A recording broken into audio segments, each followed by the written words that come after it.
there is only war. Greetings, nerd! The Warhammer 40,000 universe is filled with all types of life forms, but there are some so eldritch in nature, so dangerous that I just had to make a video about them. Most of these you have probably never heard of, and if you have, then you are a Warhammer veteran. So before we jump in, I have a quick reminder that I have partnered up with Audible, and by clicking my affiliate link in the pinned comment, you can get yourself a 30 days free trial and listen to almost any Warhammer book for free. Also, please subscribe because I just want my legion to grow. And with that said, let's begin, shall we?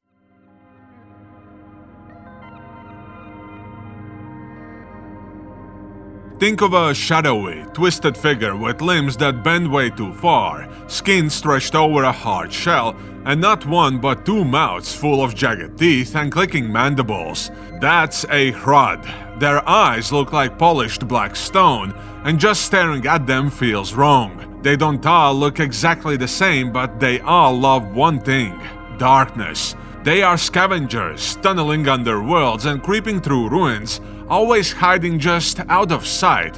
Whenever they show up, people don't say encounter, they say infestation. But here's the fun part: try looking at one. Even in bright light, they blur, like your brain can't get a clear picture.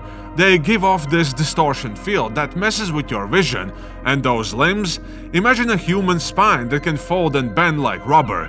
That's why people call them the bendies. They are basically walking nightmares. Their skin leaks poison, and when they die, they don't leave behind a body. They just melt away into nothing, gone like smoke. But the really nasty thing about them, the field they carry.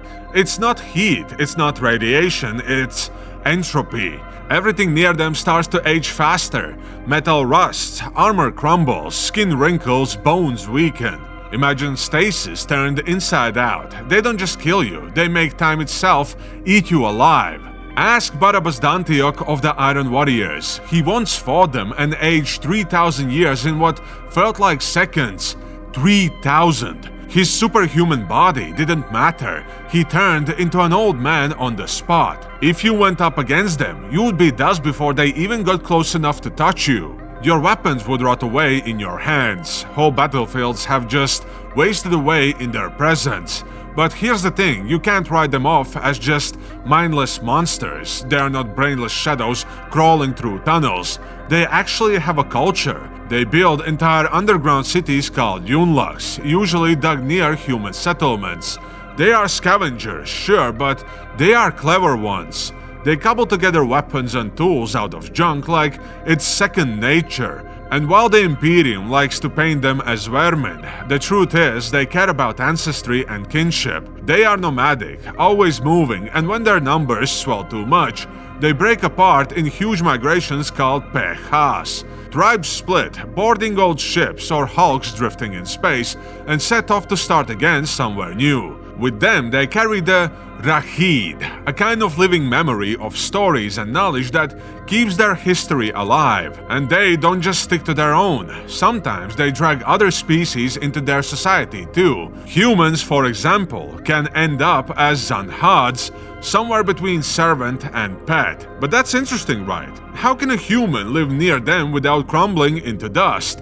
Maybe the Hrud can switch off their entropy field when they want. That would explain how their slaves survive, and how they manage to actually build things without it all rotting in their hands. Their religion makes them even stranger. They claim they were created by gods called the Slaugth, meant to live under the sun.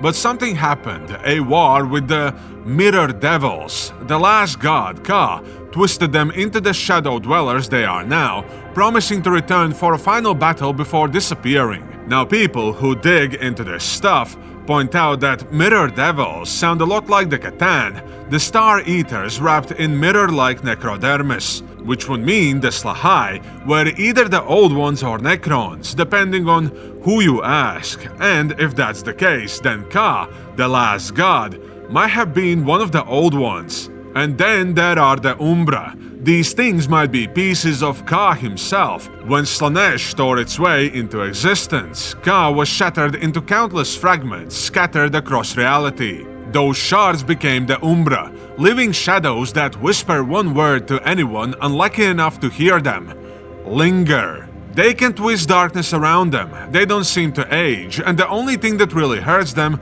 is light. So maybe the Hrud and the Umbra aren't just connected, maybe they are two sides of the same ancient wound, both tied to a broken god that's still out there, waiting. That's the thing about the Hrud, no matter how much we think we know, they stay a mystery. They are scavengers, nomads, parasites, children of something old and broken.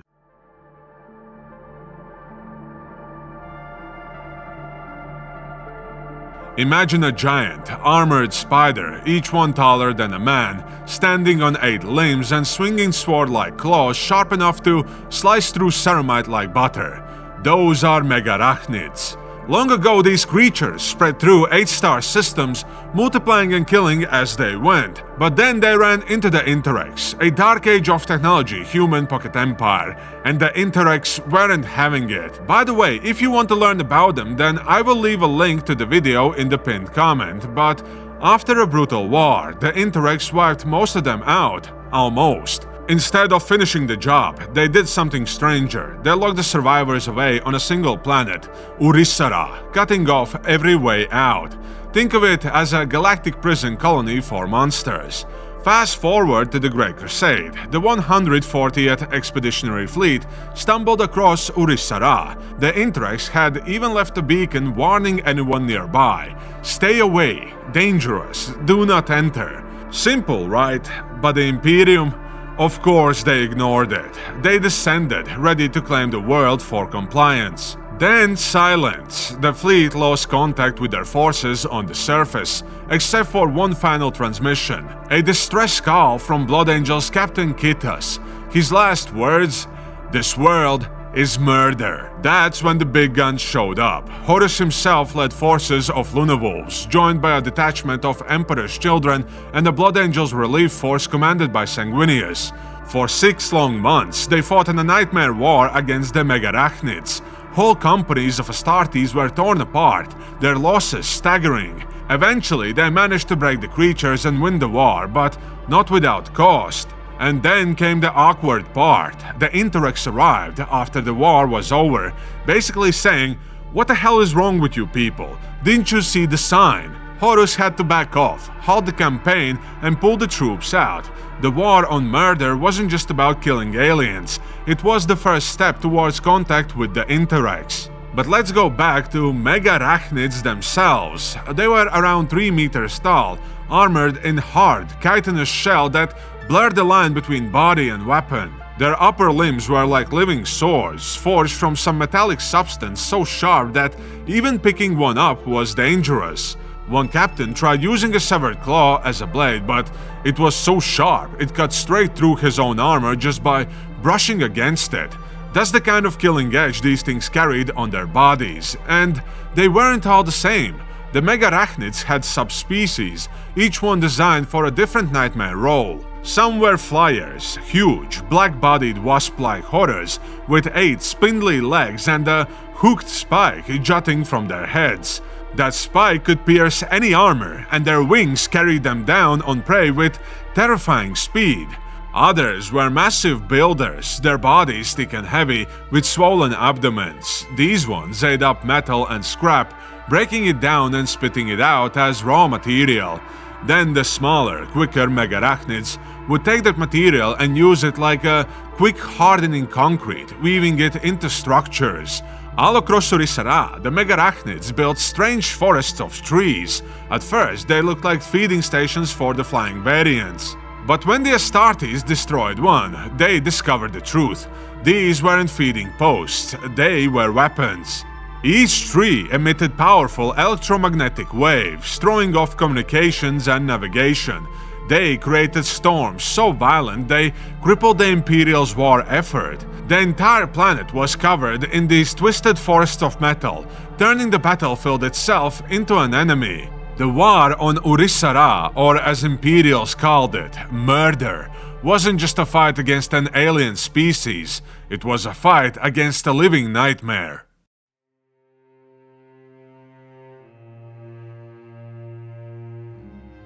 The first thing you notice about the Rak'gol is movement.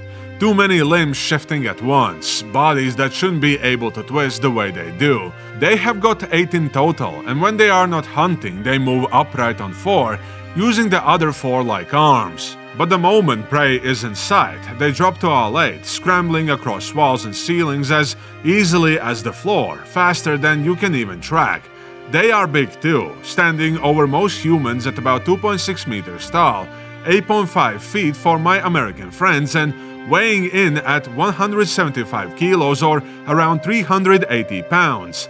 Thick hides like rock, sunken eyes that watch without blinking, and strange drum-like membranes on the side of their heads that serve as ears. Everything about them screams predator. Their senses are sharp, honed for the hunt. Even their tail is flexible, a counterweight that lets them move like shadows through vertical terrain. What we know of them doesn't come from diplomacy or records. It comes from screams, wreckage, and survivors with horror stories. The Imperium paints them as little more than beasts, savage xenos that kill for the sake of it. But it's not that simple. Their society, or what passes for it, is built around hunting. Everything revolves around the kill. From the time they are young, Rak'gol learn to hunt in packs. They are not mindless berserkers. Each one knows how to use another's strengths, to cover weaknesses, to strike as one. When they are older, they undergo a brutal rite of passage called being blooded. They hunt under the watch of a clutchmaster, and if they survive and succeed, they are rewarded. But the gift isn't honor or rank, it's machinery, bionics, cybernetics. As Rak'gol grow older, they don't just get stronger, they get rebuilt. More metal, less flesh, until eventually you're staring at something that's only half organic, a beast fused with a machine. Their voices are just screeches with no meaning beyond rage and violence. They don't care to talk, not to humans, not to anyone. Their homeworld, a mystery.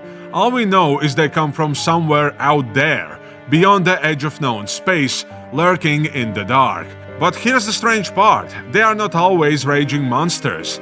There have been reports, rare but real, of Rak'gol engaging in trade. Pirates have met them in deep void, exchanging loot and slaves for more weapons and cybernetics. Sometimes they deal with other xenos like the Zygo. They are not incapable of civilization. They just don't care about it unless it serves their hunts. And this is where it gets even more interesting. Doesn't this sound a little familiar? Think about the Diasporics, the human xenos fleet that drifted as one civilization. They traded, they cooperated, they coexisted.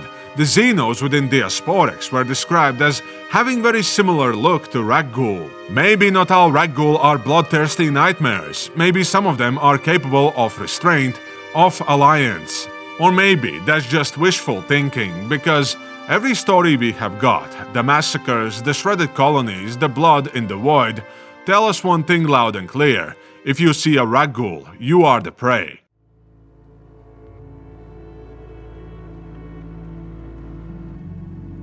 The Enslvers don't belong fully to our world. That's the first and worst thing about them. They slip between realities, half here in the material realm, half anchored in the warp.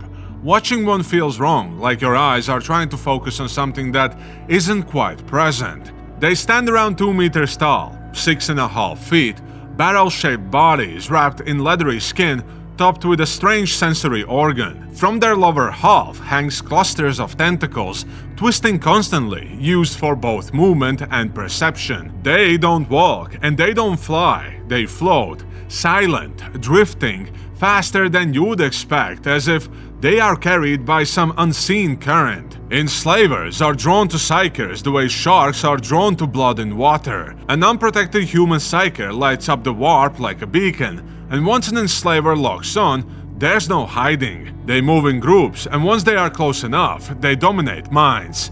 10 victims at a time, bent into puppets within a 50-meter radius, all under the Enslver's control. And it doesn't stop there. Psychers who fall under their sway start to change. Slowly, horribly, their bodies warp into gateways, leaving portals between real space and the warp. Through those gateways come more Enslvers, a tide that multiplies with every corrupted host. When the Psyker finally dies, the portal collapses and an Enslver steps out fully formed, ready to find another. Sanctioned Psykers are harder prey, trained to resist. They can push back, sometimes even fight off an Enslver's control, especially with allies around them, but resistance is never easy and never guaranteed. As for their intelligence, that's still unknown. They don't talk, they don't build, they don't use tools, they don't need to. Everything they want, they take by bending minds to their will. Their history reaches back to the oldest scars of the galaxy, in the ancient War in Heaven, when the warp was torn open and filled with predators, the Enslvers emerged. They fed on psychic races, hollowing them out, dragging more of their kind into reality.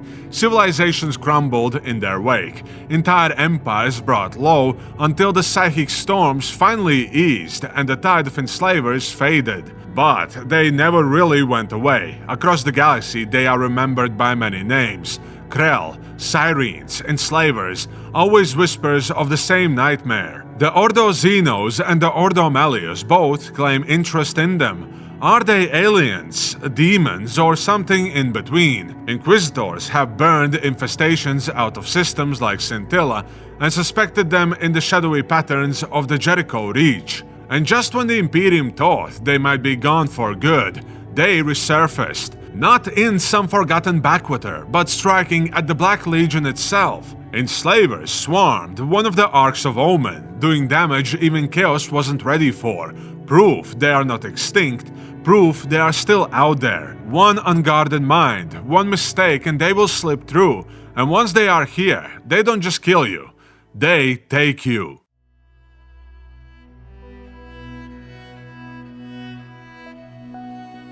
The Slaugth aren't the kind of monsters you see coming. They don't crash down from orbit in a storm of fire. They don't scream psychic death into your skull. No, they blend in. They smile, shake hands, whisper in your ear, and when you finally see what they really are, it's already far too late. Strip away the disguise and you get their true form, towering close to 3 meters or around 10 feet tall. Bodies made of writhing, maggot-like worms bound together with necrotic slime. They don't age, they don't sicken. Wounds close as if nothing happened. Whole limbs knit themselves back together while you are still swinging. To some they look like demons, to others worse because they are real. Everything about them circles back to hunger. They eat flesh, yes, but it's the brain they crave most. The cranial matter of sentient beings is their delicacy, their drug. It doesn't just feed them, it lets them taste the victim's memories, live their thoughts, drown in stolen experiences. For creatures like this, eating you isn't just survival, it's entertainment. They are organized, their structure, hierarchy, principles set at the top, directing syndicates in the shadows. The structures live up to their name, burning and tearing their way through resistance.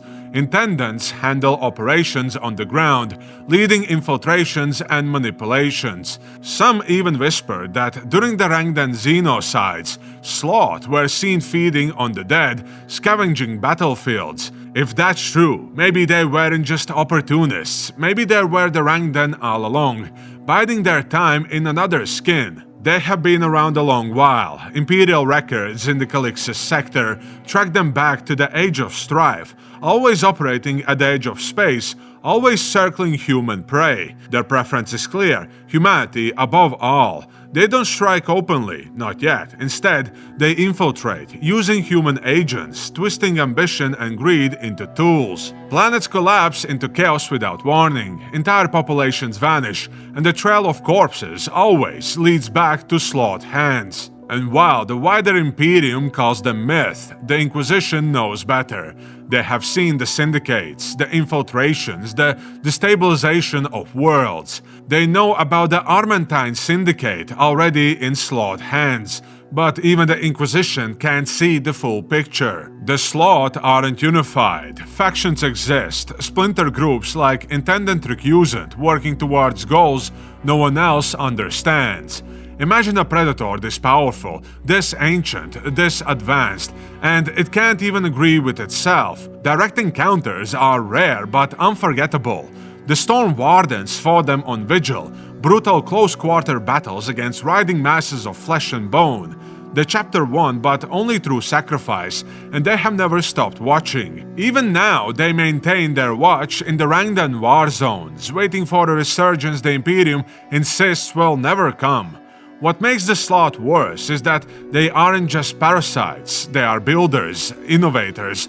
Their biomechanical technology is older and more advanced than anything humanity has scraped together, maybe even older than the Eldar's relics. They travel without the warp, riding in grotesque vessels grown from flesh and steel. Their weapons are things of nightmares. Necrotic scepters that spit arcs of rotting energy, necrotic beams that reduce their victims to dust, necrotic lances that can punch holes through battle tanks like they were parchment. And then there are the vassals, their servitors, if you can even call them that.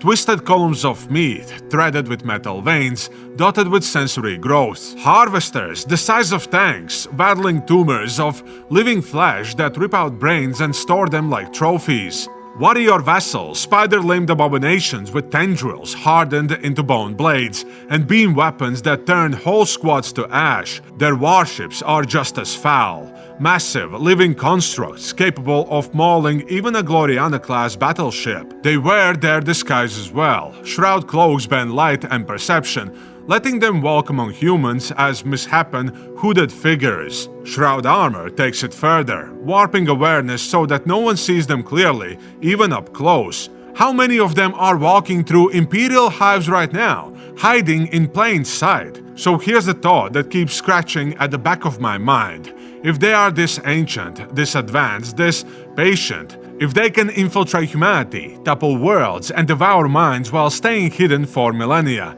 maybe the Imperium's story about the Rangdan is just that, a story. Maybe they never went away. Maybe the Slaugth are the Rangdan, trimmed down, waiting for the right time to strike. And the fact that they talk about a return, a comeback from some forgotten war, a vendetta against humanity, that's the part that makes me believe even more. Because if they are waiting this long, and if they are planning to rise again, then maybe the Imperium hasn't seen the real war yet. If you enjoyed the video, then leave a like, subscribe, and use the brand new hype feature to help the channel grow. That is the best way you can support my content without spending a dime. And trust me when I say this, it will help massively. On your way out, grab the 30 days Audible trial to listen to Warhammer audiobooks for free. Check out Patreon for some cool art, and as always, join Discord for a friendly banter. With that said, this is the end of the briefing.